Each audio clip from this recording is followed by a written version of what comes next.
Welcome to Rewrite Her Voice, the podcast that takes a bold and compassionate look at the inner critic living rent-free in your head. You know the one. She's judgmental, perfectionistic, and never misses a chance to tear you down. But here's the truth. That voice isn't truly you. Each week, we dive into an honest conversation with powerful stories and practical tools to uncover where that inner mean girl came from, why she shows up, and how to rewrite her script. It's time to reclaim your inner voice, break the cycle of self sabotage, and speak to yourself with the kindness and strength you deserve. If you're ready to stop letting your inner mean girl run the show and start showing up as your most authentic, empowered self, let's go. Hey, my sweet. Today, I want to talk to you about something that impacts everything, how we treat our brain and body, and how that affects the life we're building. Every thought, action, and choice either inspires you, propels you, and helps you to live the life you truly want, or it distracts you, numbs you, or helps you avoid the very mindsets and patterns you need to face the most. The question is, which one are you choosing today? And that answer often comes down to how you treat your brain and body. Okay, so let's break it down. Let's talk a little bit about inspiration versus distraction. Inspiration looks like actions that move you closer to your goals and aligned life, that life that you really truly desire, that one that lines up with all of your core values. Yeah, that one. Inspiration looks like thoughts that are encouraging, that motivate you, and that uplift you. Inspiration looks like habits that strengthen your emotional, mental, and physical health. Distraction, however, looks like anything that pulls you away from your growth. And, you can even think procrastination here, okay? Anything that procrastinates you from growth, any habits, media, or choices that numb, avoid, or postpone facing difficult feelings, okay? So scrolling the old gram, the old TikTok, binge watching Netflix. Yeah, that stuff. If that is something that you are using to numb or avoid or postpone, I'm sorry, my friend. It's a distraction. Distraction can also look like patterns that keep you stuck in the old cycles. So I want you to ask yourself, when you act, think, or scroll, is this inspiring me? Is this moving me forward? Is this helping me align with my future self? Or is it helping me avoid what's really here? The feelings, the patterns, or the truths that I need to face but really don't want to. Love is the lens through which we can answer that question, okay? Love for your brain and your body can look like gentleness and kindness, maybe speaking to yourself like a friend, not a jerky critic. Loving your brain and body can look like empathy and compassion, maybe noticing why you feel tired, what triggered that emotional response, or maybe what's got you feeling anxious. Noticing those things without judgment. Loving your brain and your body can also look like encouragement and inspiration, maybe guiding your mind, your body, your spirit toward growth and that future self.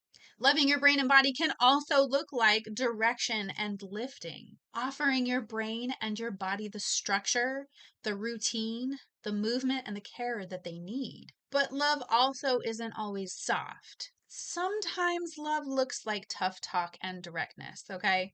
Saying no to the distraction. Ooh, that's a hard one, especially the scroll hole.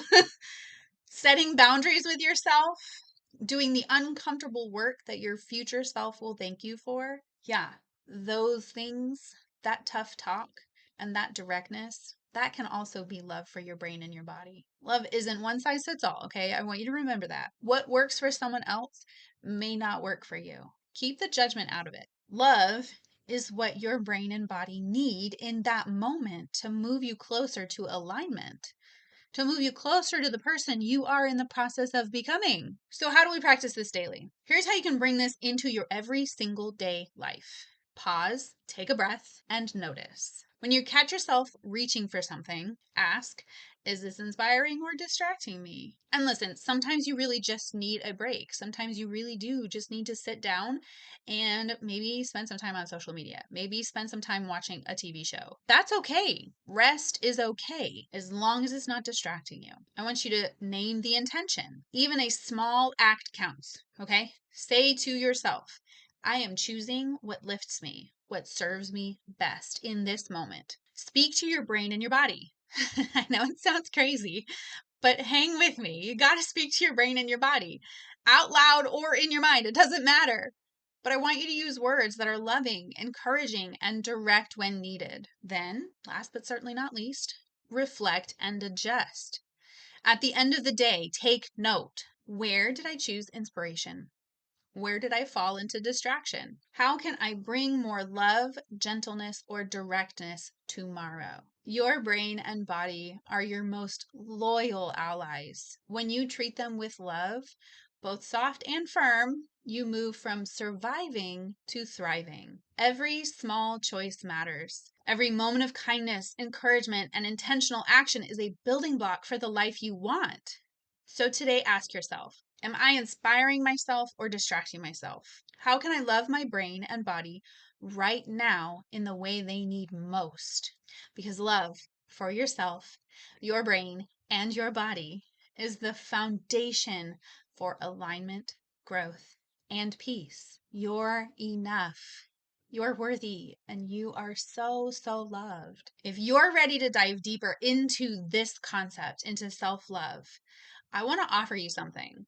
Okay. I want you to hop over to loverach.com and I want you to join the Love Yourself mini series. Get guided lessons, reflections, and practices to help you. You'll be able to speak to your brain and body with love, choose inspiration over distraction, step fully into your worth, value, and enoughness. Like I said, just hop over to loverach.com and you get to start your journey of loving yourself from the inside out. Remember, self-love isn't a feeling, it's a practice. And I'm going to say you're ready to nurture your mind, your body, and heart with intention. Remember, my sweet, sweet friend, you are loved, you are worthy, and you are enough. Until the next time, Love Rach. Hey, my sweet friend. Thank you so much for spending time with me today on Rewrite Her Voice. If you loved today's episode, will you hit that subscribe button for me? And be sure to share it with a friend. If you're ready to quiet your inner mean girl and step into your own authentic voice, I would love for you to join me inside our Cultivating membership. Until next time, remember, you are enough.